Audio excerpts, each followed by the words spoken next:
In the fight against global AIDS, there is one woman from Thailand who has almost single-handedly taken on large pharmaceutical companies to deliver essential anti-HIV medicines to some of the poorest countries in the world.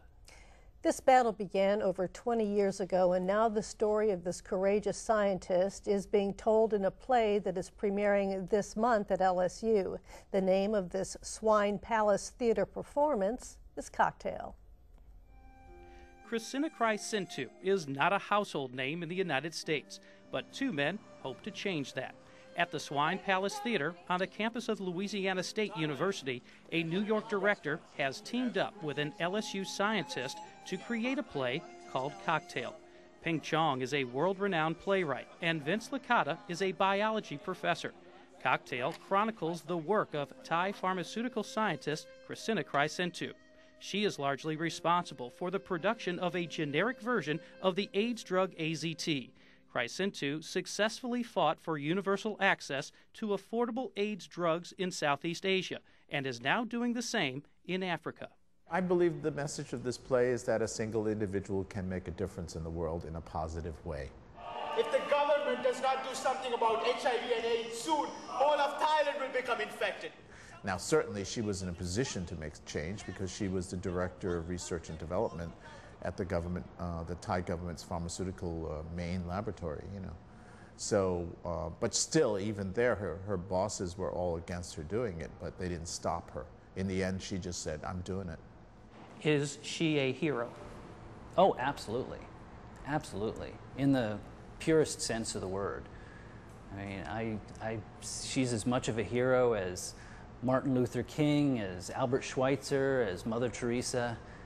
I mean, her name is just less well known. She doesn't get very much press in the US. She gets a huge amount of press in Germany. And there's been actually a full-length hour documentary done on her in Germany and in France, another full-length hour documentary. You know, heroes in real life don't look like Tom Cruise or, Angelina Jolie. She's not going to sit down and take no for an answer that easily. So if she had what it took to push through what she wanted to do, you know, but it still was very, very, you know, it was a very lonely uphill battle that she had to fight, but she succeeded.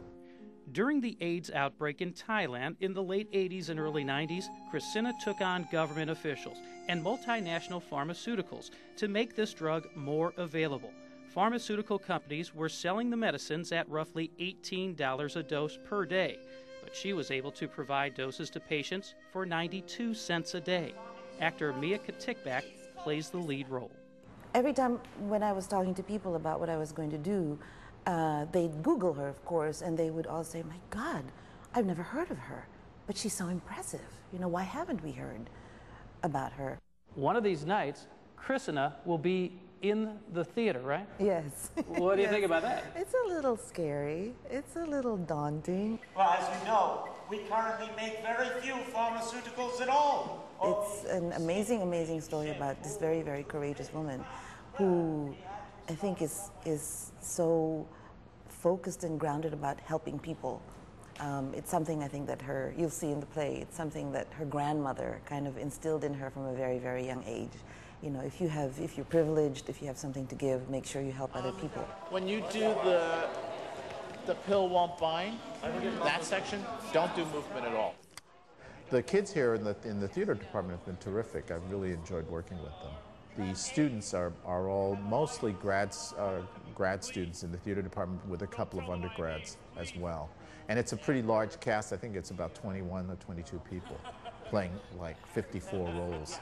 So it's a big, big cast, big show. Because of their demanding jobs, Chong and Licata worked on the script over a 2-year period, mostly by email. This work falls under a category called science-based plays. And usually these types of plays are written by playwrights with an interest in science. Few are written by scientists. And according to information compiled by City University of New York, Cocktail marks the first scientist-artist collaboration for this genre. Well, Vince did the bulk of the writing. I wrote as well, but mainly because of my time factors, he wrote most of it, and also because of the science aspect of it.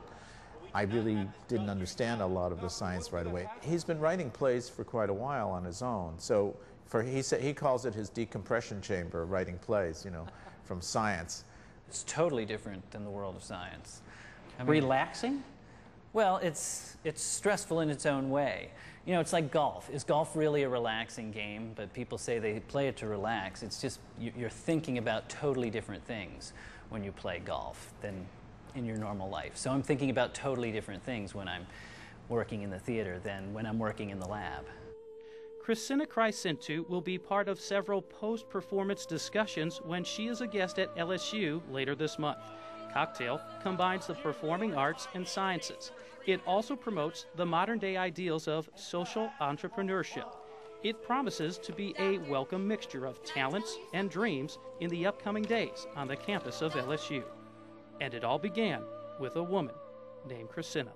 She's a businesswoman, but she's not out to get rich. She's a businesswoman who's out to create a sustainable business model that helps people, that creates a product that's very, very useful, and also allows her to just have a reasonable living. And that's what she's doing. And I think that's on the rise in this country. And so, you know, with her as one of the models, one of the best models for that type of thing, I'm hopeful that, you know, she'll become more well known. Cocktail makes its world debut in Baton Rouge at the Swine Palace Friday, April 20th and runs through May 6th. For more information about tickets or the rest of the season at the Riley Theater, you can go online at www.swinepalace.org.